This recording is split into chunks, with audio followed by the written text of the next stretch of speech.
एक बार चेक कर ले, कई बार बेध्यानी हो जाती है।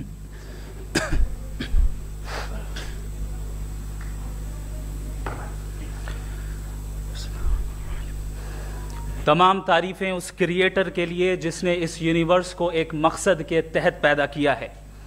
रिस्पेक्टेड जनाब जावेद अख्तर साहब, मिस्टर सौरभ द्विवेदी और respected audience, thank you all for being here today.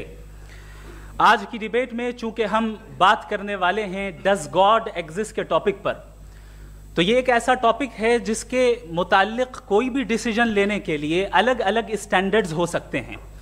लिहाजा डिबेट के शुरू में ये ज़रूरी है कि हम ये जान लें कि आज के इस टॉपिक में कौन सा स्टैंडर्ड सही होगा और कौन सा गलत होगा।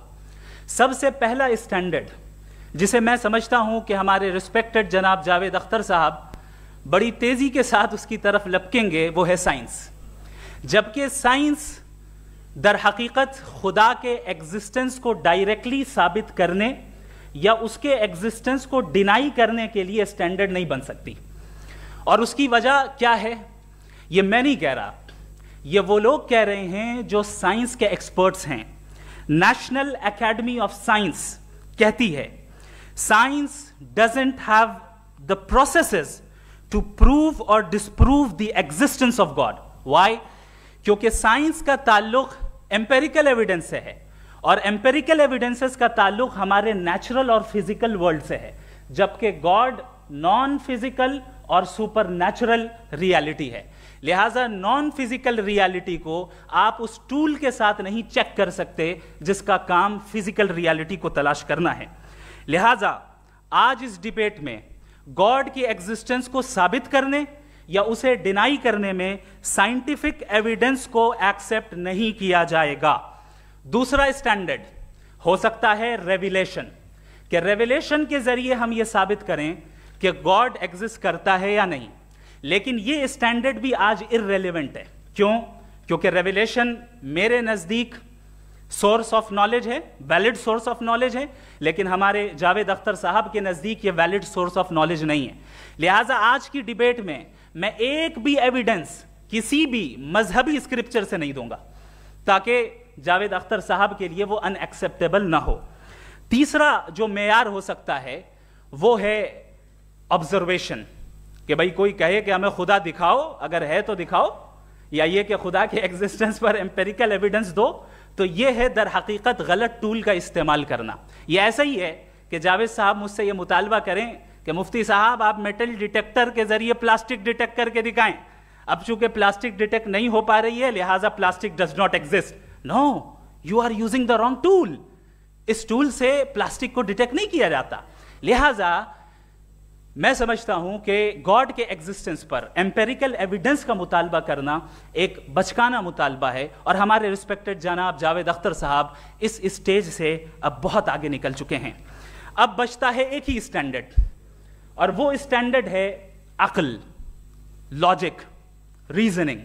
और यही वो स्टैंडर्ड है जिसके तहत गॉड की एग्जिस्टेंस को साबित किया जाएगा या गॉड की एग्जिस्टेंस को डिनाई किया जाएगा। लेकिन चूंकि ये बहुत इंपॉर्टेंट और सेंसिटिव टॉपिक है, इसलिए लॉजिकल आर्ग्यूमेंट भी ऐसा होना चाहिए जो डेफिनेटिव हो, इनडेफिनेटिव ना हो, जो 2 और 2 4 की तरह बिल्कुल वाजे हो, जिसे लॉजिकली रिजेक्ट करना पॉसिबल नहीं हो। फॉर एग्जाम्पल हम कहें हमारे रिस्पेक्टेड मिस्टर सौरभ साहब, ये एक इंसान है और तमाम इंसान कॉन्शियस बीइंग है, लिहाजा नतीजा क्या निकला, हमारे सौरभ साहब भी कॉन्शियस बीइंग है। क्या ये इनडेफिनेट आर्ग्यूमेंट है या डेफिनेट आर्ग्यूमेंट है? ये डेफिनेट आर्ग्यूमेंट है। ये 2 और 2 की तरह वाजे है, इसमें किसी तरह जो है लॉजिकली इसको रिजेक्ट नहीं किया जा सकता। तो अगर आज हमारे जावेद अख्तर साहब ऐसी कोई अकली दलील और लॉजिकल एविडेंस दें खुदा के ना होने पर जो डेफिनेट भी हो, तो मैं ये ऐलान करता हूं कि यकीनन मैं उस एविडेंस को कबूल करूंगा और उस पर गौर करूंगा। लेकिन साथ में यह भी ऐलान कर देता हूं प्रेडिक्शन के तौर पर कि ऐसा कोई डेफिनेट आर्ग्यूमेंट कोई नहीं पेश कर सकता। दोस्तों, क्या आप अपना टाइम फेसबुक और इंस्टाग्राम पे वेस्ट कर रहे हो? इसी वक्त बंद कर दो टाइम पास करना। अगर आपको भी चाहिए दलील, हम देंगे और डेफिनेटिव दलील देंगे, लॉजिकल दलील देंगे। ایسی دلیل دیں گے جو انٹائر ایتھیسٹک ورلڈ اسے ریفیوٹ نہیں کر سکتی. چلیں اب ہم ایک ایگزامپل سوچتے ہیں, ایک سینیریو, سمپل سینیریو, تمام آڈینس سے گزارش ہے, ہم اور آپ ایک آئسولیٹڈ آئیلینڈ پر ہیں, ایسا آئیلینڈ جہاں پہ ہم سے پہلے کوئی کبھی نہیں گیا. چلتے چلتے آپ کے سامنے اچانک آپ نے دیکھا ایک پنک کلر کی بال پڑی ہوئی ہے. سب سے پہلا سوال آپ کے ذہن میں کیا آئے گا کہ یہ بال یہاں کیوں آئی, کیسے آئی, یہ پنک کلر کی ہی کیوں ہے, کوئی اور کلر بھی ہو سکتا تھا, یہ اسی شیپ میں کیوں ہے, کوئی اور شیپ بھی ہو سکتا تھا. نیچرلی آپ اس طرف پہنچیں گے کہ کوئی نہ کوئی ہے جس نے ان اسپیسیفک پراپرٹیز کے ساتھ اس بال کو بنایا ہے اور یہاں پہ رکھا ہے. چونکہ آپ جانتے ہیں کہ یہ جو بال ہے اس کا ایگزسٹ کرنا ضروری نہیں ہے, یہ ایگزسٹ کر بھی سکتی تھی, نہیں بھی کر سکتی تھی, اور ایگزسٹ کرنا ہی تھا تو کسی اور فارم میں کرتی, کسی اور کلر میں کرتی. اب آپ اس بال کو ایکسپینڈ کرتے چلے جائیں, ایکسپینڈ کرتے چلے جائیں, ایکسپینڈ کرتے چلے جائیں, یہاں تک کہ یہ بال یونیورس کے سائز کی ہو جائے. بتائیے کہ کیا سائز کے بڑھ جانے سے سوال بدل جائے گا؟ ہرگز نہیں بدلے گا. ابھی بھی سوال رہے گا یہ یونیورس کہاں سے آیا, ان اسپیسیفک پراپرٹیز کے ساتھ کہاں سے آیا, کیوں آیا, کس نے بنایا. یہ سوال اس وقت بھی ویلڈ رہے گا. لیکن یہ سوال اگر ہم جناب جاوید اختر صاحب سے کریں تو چونکہ ان کا ورلڈ ویو ایتھیسٹک ہے, اور صرف ان کا نہیں, مطلب جتنے بھی ایتھیسٹ ہیں اور ایتھیسٹک ورلڈ ویو کو رکھنے والے سے اگر آپ یہ سوال کریں کہ یہ یونیورس کہاں سے آیا, تو ان کا جواب یا تو آرگیومنٹ فرام اگنورنس ہوگا یا ڈوگمیٹک ہوگا.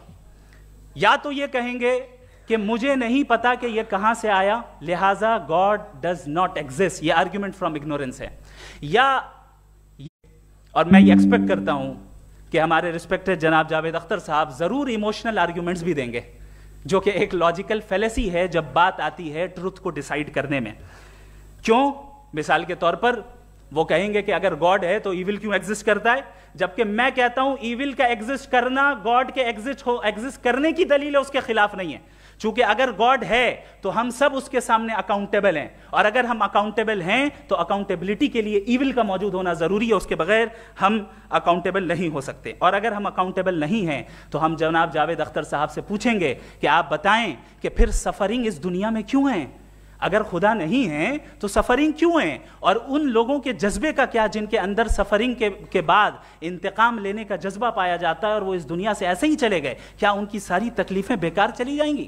اب آ جائیں اسی ایگزامپل کی طرف کہ بال, مجھ سے اگر کوئی پوچھے اس بال کو کس نے بنایا اور یا اس ایکسپینڈڈ بال کو کس نے بنایا, میں کہوں گا کہ چونکہ یہ یونیورس اور اس یونیورس کی تمام چیزیں کانٹینجنٹ ہیں. کانٹینجنٹ ہونے کا مطلب یہ ہوتا ہے کہ جو اپنے ایگزسٹنس پہ کسی کے اوپر ڈیپینڈ کرتی ہو, تو ظاہر ہے یہ یونیورس کانٹینجنٹ ہے. اور اگر کوئی چیز کانٹینجنٹ نہیں ہے تو میں ریکویسٹ کروں گا کہ مجھے دکھا دیں کہ کون سی چیز یونیورس میں کانٹینجنٹ نہیں ہے, ہم بھی ذرا غور کر لیں اور ہم بھی دیکھ لیں. اور جب